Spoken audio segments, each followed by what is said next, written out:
দিঘুলী উপজেলার সেনহাটি ইউনিয়নের বড়ইতলা ঘাট মোড়ে হিন্দু সম্প্রদায় ও এলাকাবাসীর পক্ষ থেকে এক মানববন্ধন কর্মসূচি পালিত হয়েছে। এলাকাবাসী সূত্রে জানা যায়, দিঘুলী উপজেলার সেনহাটি ইউনিয়নের বড়ইতলা নিবাসী মোহাম্মদ ছদরুল আমিনের ছেলে মোহাম্মদ দবিরের বিরুদ্ধে এলাকার সর্বস্তরের মানুষ এ মানববন্ধনে অংশগ্রহণ করে। উক্ত দবিরের বিরুদ্ধে সন্ত্রাসী কার্যকলাপ, ভূমিদস্যুতা ও হিন্দুর জমি দখল এবং ভাঙচুর ও লুটপাটের অভিযোগ আনা হয়েছে। বক্তারা এ সময় উক্ত দবিরের গ্রেফতার ও শাস্তির দাবি জানান। সেনহাটি হিন্দু সমাজ কল্যাণ পরিষদের আহ্বায়ক বাবু অমিত ঘোষের সভাপতিত্বে অনুষ্ঠিত এ মানববন্ধনে বক্তব্য রাখেন দিঘুলী উপজেলা ছাত্র দলের যুগ্ম আহ্বায়ক মেহেদী হাসান সাজ্জাদ, ভুক্তভোগী পরিবারের পক্ষে দীপঙ্কর কুমার শীল, দিঘুলী উপজেলা পূজা উদযাপন পরিষদের সভাপতি বাবু সৌমিত্র কুমার দত্ত, অলোক বিশ্বাস, সেনহাটি ইউনিয়ন ছাত্র দলের সভাপতি শেখ লিটন শীল, শাহ আলম বিশ্বাস, কোমল ঘোষাল, প্রফুল্ল চন্দ্র শীল, চিত্ত গুহ, মিঠু দত্ত, মোহাম্মদ বক্কার, মোহাম্মদ কৌসার আলী, বড়ইতলা জামে মসজিদের সভাপতি মোহাম্মদ ওয়াহিদুজ্জামান খোকন,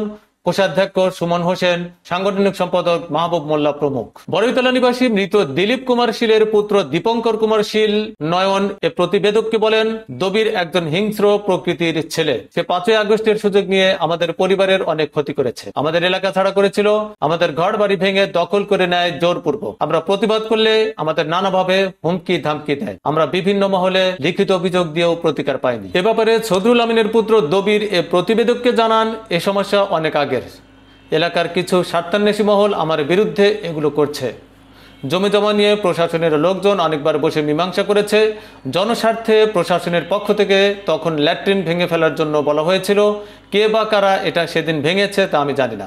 শাহ আলম নামক জনৈক ব্যক্তির বাড়ির মাঝে একটা সরকারি রাস্তার ব্যাপারে কথা বলায় উক্ত ব্যক্তি লোকজন নিয়ে আমার বিরুদ্ধে এভাবে সাম্প্রদায়িক সম্প্রীতি বিনষ্টের উস্কানি দিচ্ছে, যা তদন্ত করলে সত্যতা প্রমাণিত হবে ইনশাআল্লাহ। সৈয়দ জাহিদুজ্জামান, দিঘুলিয়া, খুলনা।